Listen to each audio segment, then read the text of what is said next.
You ever felt that strange tension around someone you call a friend, like the air changes when you walk in the room?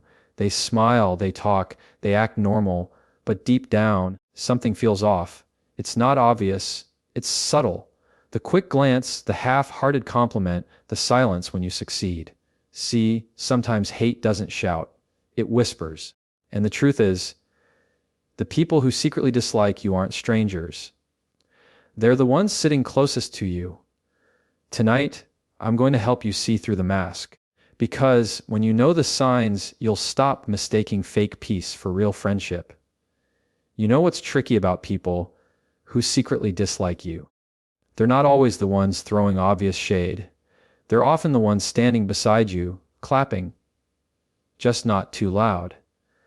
They'll show up, they'll say the right things, they'll wear that polite smile, but their support feels a little off. It's like they're only there when it's convenient, when it doesn't make them uncomfortable, when your success doesn't remind them of their own insecurities. That's the first sign. Their support feels conditional. They'll be your biggest fan when you're struggling, when you're broken, when you're low. Because when you're low, they feel safe. You're not competition. You're not a mirror reflecting what they're lacking. But the moment you start to heal, to win, to glow, that's when they start to pull away. Their compliments fade. Their texts get shorter. They'll find a way to minimize your progress, to make it seem like it's not that big of a deal. You start to feel it, that invisible distance that grows between you and them every time you rise a little higher. And the truth is, people who secretly hate you don't always mean to. It's not always malicious. Sometimes it's jealousy they don't know how to process. Sometimes it's insecurity that turns into quiet resentment. But it's not your job to shrink so they can stay comfortable. You don't dim your light just because someone else hasn't figured out how to find theirs. What you'll notice is this subtle shift. They'll only show up when they get to play the hero. When you need advice, they're there. When you're down, they're kind. But when you start doing well on your own, suddenly they're busy. Suddenly they stop showing interest. It's because their connection to you was never built on mutual respect. It was built on imbalance. They liked you when they felt needed, not when they had to respect you. There's a big difference between people who love you for who you are and people who love you for where you are. The first kind, they love your soul, your journey, your potential. The second kind, they love your weakness, your struggle, your chaos. Because your chaos makes them feel secure.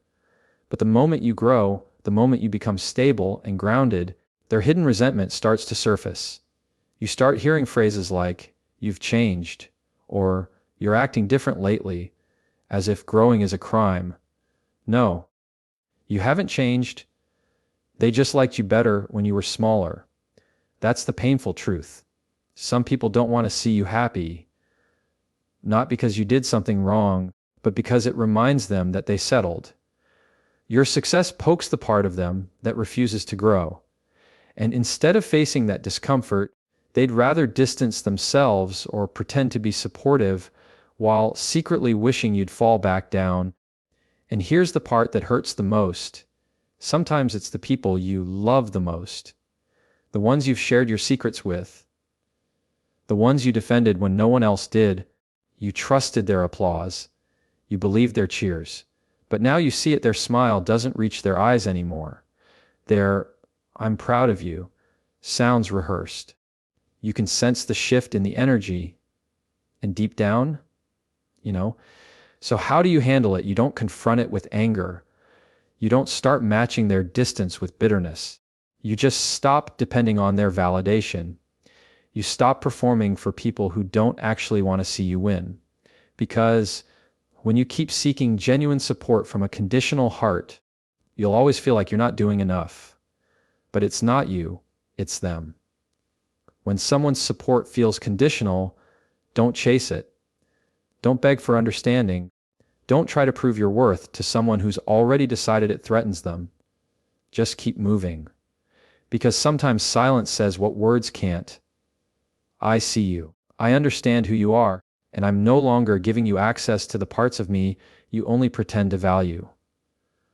That's how you reclaim your peace, by no longer mistaking proximity for loyalty. One of the hardest signs to catch is when someone starts disrespecting you in disguise, when they wrap their hostility in humor and expect you to laugh it off.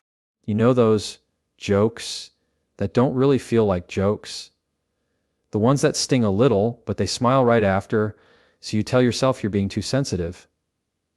That's not humor. That's a mask. Because people who secretly dislike you rarely show it directly. They're too careful for that. Instead, they'll hide it behind sarcasm, teasing, or playful comments that are anything but harmless.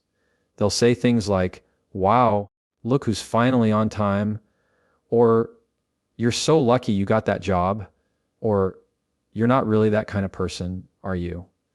And it's subtle, but you feel it. It's not what they say, it's the tone, the little smirk, the pause after. It's like they're waiting to see if you'll notice the blade underneath the smile. And when you do, when you get quiet or uncomfortable, they'll laugh and say, "Relax, I was just kidding." But that's the trap. Because the moment you defend yourself, you look uptight. The moment you call it out, you look dramatic. They win either way because they get to disrespect you without ever being held accountable. This is how resentment hides. It doesn't need to yell or fight. It just needs to chip away at you slowly. Every joke is a test. Can they get away with it? Can they push a little further next time? And before you know it, you've started doubting your own feelings. You start wondering if maybe you're overreacting. You start laughing at things that actually hurt. That's not peace. That's self-betrayal. The truth is, people who secretly hate you will often test how far they can go before you notice. Because it's not about humor, it's about control. They want to see if you'll keep accepting the disrespect as long as it's coated in a smile. They want to see if you'll keep sitting at the table even when you're being served mockery. And the more you tolerate it, the more comfortable they get in crossing your boundaries. You'll notice it in group settings too. That's where it shows the most. They'll make a joke about you in front of others, something small, something funny. Everyone laughs, you fake a smile, and on the inside you feel your confidence drop an inch. And they see it. They see that tiny flicker in your face, and they feed off it. Because people who secretly resent you love when you stay quiet. They love when you choose peace over confrontation because it gives them permission to keep doing it. But here's what I've learned. People who genuinely care about you will never make humor feel like humiliation. They'll laugh with you, not at you. Their jokes will never question your worth or mock your growth. You'll always feel safe in their laughter. You'll never have to decode it. That's the difference. Love feels light, hate feels heavy. So the next time someone says something that stings but then calls it just a joke, pay attention to how your body reacts. Because your body knows before your mind does. You'll feel that small drop in your stomach, that discomfort in your chest.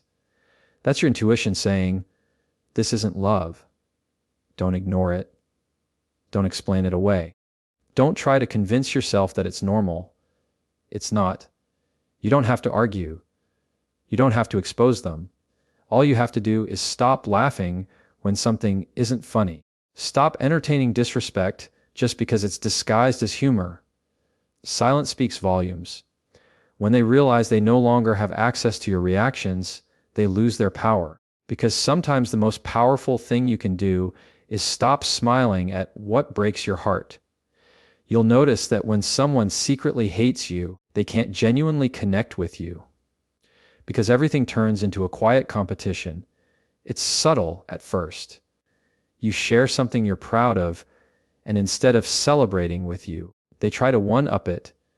You tell them about your promotion, they remind you of their last raise. You mention a compliment you got, they throw in one they received that was even better. It's not about sharing, it's about scoring. And the saddest part is, it's not always loud. It's not the obvious rivalry you can see coming. It's the quiet kind, the type that hides behind smiles and phrases like, good for you, must be nice. That's when you realize they're not connecting, they're competing. Every story becomes a mirror they use to measure themselves against you. Every win you share feels like a threat, not a joy. They don't see your success as inspiring, they see it as proof that they're falling behind. And instead of asking, how did you do it? They start thinking, why not me? That's what jealousy does. It blinds people to connection. It makes them treat your growth like an attack on their worth. You'll feel it in conversations. They'll shift the topic back to themselves every single time. You talk about something you're passionate about, and they somehow make it about them. You open up about your struggles, and they respond by topping your pain. It's like everything's a scoreboard. The friendship stops being a safe space and starts being a silent contest. Who's doing better? Who's happier? Who's ahead? And that's when love gets replaced by comparison. Real friends don't compete with you. They're not intimidated by your glow. They see your success and feel inspired, not insecure. Because when someone truly supports you, your win feels like their win too. But when someone secretly resents you, your success feels like salt on a wound they won't admit they have. They won't say it out loud, but you'll see it.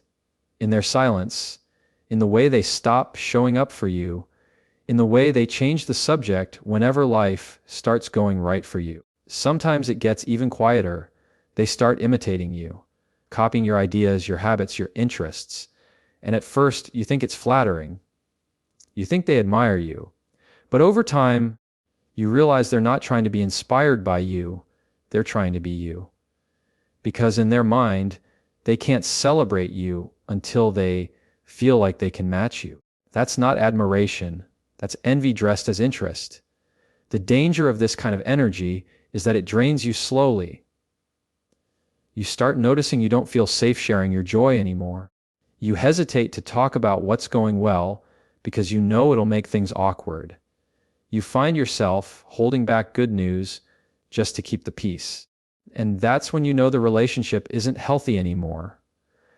Because real connection doesn't make you shrink. It makes you feel free. It's okay to want people who challenge you, who push you to grow. But it's not okay to surround yourself with people who only feel good when you're smaller. You deserve relationships that aren't built on silent scorekeeping. You deserve people who see your shine and clap for it with their whole heart, not those who smile through gritted teeth. You'll know you've outgrown someone when they start treating your peace like a problem and your progress like a threat. And the most freeing thing you can ever do is stop trying to compete with someone who was never supposed to be in competition with you in the first place. Because love doesn't compare, love celebrates. One of the clearest signs that someone close to you secretly hates you isn't always what they say. It's what they stop saying. It's when their presence feels empty, their energy starts to fade, and their interest in your life quietly disappears. They're still around, still showing up, still pretending everything's fine, but you can feel it. That emotional distance. They're physically there but mentally gone. The conversations get shorter, the eye contact fades, and the warmth that used to fill the room between you turns cold. That's not your imagination. That's someone emotionally checking out while still trying to look like they care. See, not everyone who walks away from you does it by leaving. Some people walk away while still standing right next to you. They stop asking about your day. They stop listening when you talk. They give you those one-word replies, yeah, oh, cool, nice. Not because they're busy, but because they've stopped investing in you. They're just maintaining the surface connection so they don't look like the bad guy. It's quiet, it's subtle, but it's real. And what makes this so painful is that it confuses you, because how do you confront someone who hasn't technically done anything wrong? They're not yelling, they're not arguing, they're not starting drama. They're just distant. Detached. You can feel the shift, but you can't prove it. So you start second guessing yourself. Maybe they're just tired. Maybe they're going through something. Maybe it's me. You start carrying the weight of their silence like it's your fault. But it's not. It's just that they don't have the courage to admit they've grown resentment, so they let the connection die quietly. You'll notice it when you share something meaningful, something that matters to you, and they don't even react. No excitement, no empathy, just that blank look, that distracted nod. They might even change the subject right after. Because when someone secretly hates you, pretending to care becomes exhausting. They can fake the smile, but they can't fake genuine interest. They'll stay in your life, but not in your corner. And the reason they stay at all is simple. Leaving would expose them. Walking away would make it obvious something's wrong. So they linger. They hover around just enough to keep up appearances. But every time you talk, every time you try to reconnect, you can feel it. They're not really there. It's like having a ghost in human form. This kind of silent detachment can be more painful than open hate. Because at least when someone argues with you, you know where you stand. But this kind of quiet withdrawal keeps you stuck. It's emotional starvation. You keep trying to feed a relationship that's already lost its appetite for you. And deep down, you know it. You can feel the energy shift. You can feel that something sacred, the mutual care, the genuine bond, has already died. The worst part is, people like this often pretend everything's fine when others are around. They'll laugh, they'll act engaged, they'll look warm in public. But once it's just the two of you, the mask slips. You're met with indifference. It's that emotional switch on when they're being watched off when they're alone with you. That's not love. That's performance. When someone emotionally checks out of your life but keeps standing beside you, it's not loyalty, it's convenience. They stay because it's easier than explaining why they don't care anymore. And you deserve more than that. You deserve people who don't just show up, but actually show up for you. Because at the end of the day, love isn't proven by proximity, it's proven by presence. Sometimes, the people who secretly hate you won't show it through distance or silence. They'll show it through small, calculated moments in public.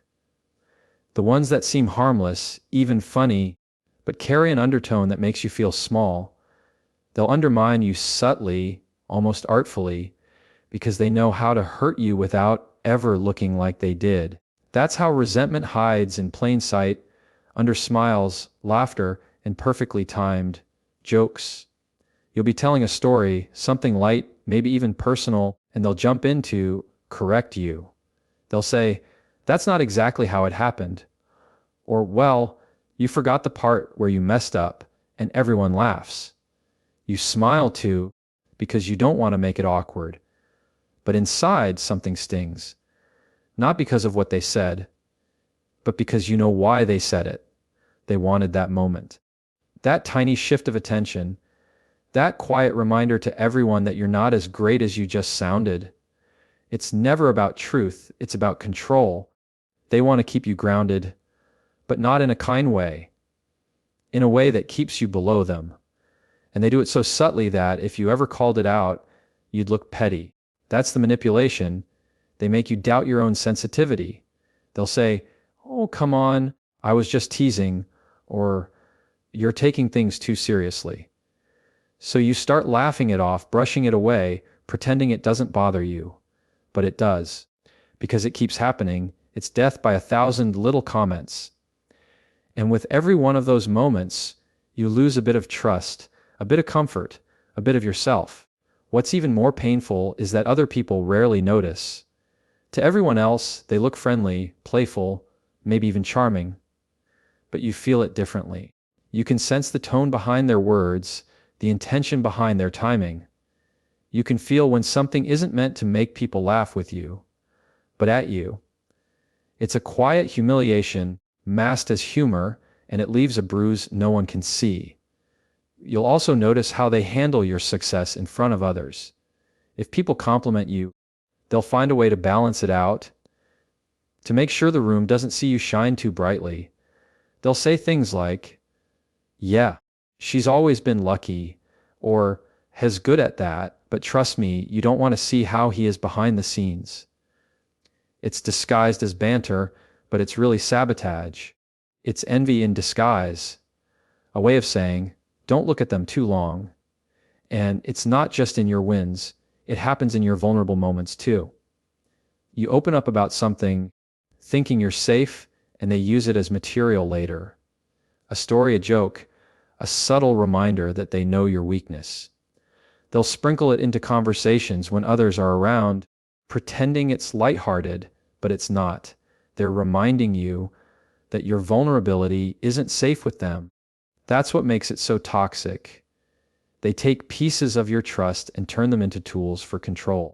This kind of undermining doesn't just hurt because of what's said, it hurts because of who says it. When it's a stranger, you shrug it off.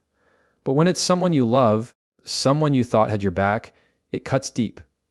Because it's not just disrespect. It's betrayal disguised as banter. You start realizing that you're editing yourself around them, walking on eggshells, trying not to give them anything they can twist.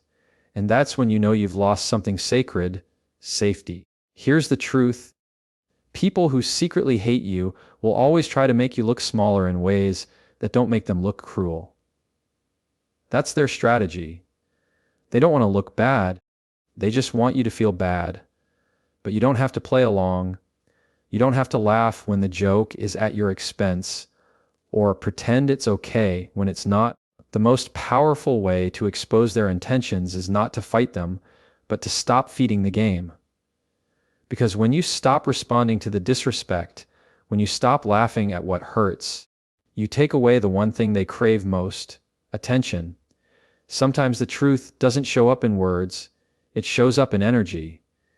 You can feel it before you can explain it. You walk into a room and something shifts. The air feels heavier. The conversation feels forced. The person who used to look at you with warmth now looks through you. They still smile. They still speak. They still act like everything's fine. But something deep inside you whispers, it's not. That's the power of energy. It tells the truth long before someone's mouth does. When someone close to you secretly hates you, their energy starts to betray them. You'll sense tension that wasn't there before. The same words they've always said now sound hollow. The same hug that used to feel safe now feels cold. It's like the soul connection between you has frayed, and no matter how much you try to ignore it, you can feel that disconnection every time they're near. It's uncomfortable because your mind wants to believe the best in them, but your intuition keeps tugging at you, saying something's off. That's what people rarely talk about, how heavy fake love feels. When someone pretends to care, there's always that subtle resistance. Their body language stiffens, their tone flattens, their laughter doesn't sound real anymore. You can feel it in their pauses, in how long it takes them to respond, in the way they look away when you talk. Energy doesn't lie. You don't need evidence. You don't need proof. You already know. But we fight it, don't we? We tell ourselves we're imagining it. We give them excuses. They're just stressed. Maybe I'm overthinking it. We silence our instincts because we don't want to believe that someone we love could secretly resent us. We'd rather carry the weight of confusion than face the pain of truth. But that's how we end up drained. Not because they hate us, but because we keep trying to bond with energy that's no longer open to us. You can tell when someone's energy shifts by how your own starts reacting around them. You feel tense, defensive, uneasy. You leave the conversation feeling smaller, more tired, less confident. That's your body signaling you're standing in emotional toxicity. It's not just a bad vibe, it's your intuition protecting you. Because when someone carries secret resentment, their energy attacks you even when their words don't. You can sense the judgment, the envy, the coldness, even when they're smiling. And sometimes they don't even realize how obvious it's become. Their words say, I'm happy for you, but their eyes say, I wish it wasn't you. Their tone says, I care, but their energy says, I'm done pretending. You can fake almost anything in life, But you can't fake energy. You can wear the nicest mask, but energy always leaks through. So what do you do when you feel it? You don't confront, accuse, or argue, because energy doesn't change through words, it changes through distance. You stop matching their politeness. You stop forcing the connection. You start protecting your peace. Sometimes the strongest response isn't explaining yourself, it's quietly stepping back and letting the energy reveal who's real. Because when someone truly loves you, you can feel it even in silence. Their presence feels light, their energy feels calm. You don't have to question it, decode it, or chase it. Real love speaks without words. Fake love drains without noise. So trust your gut. Don't ignore the shift. Don't explain away the heaviness. When the energy turns cold, believe it. Because people can lie to your face, but their energy will always tell you the truth.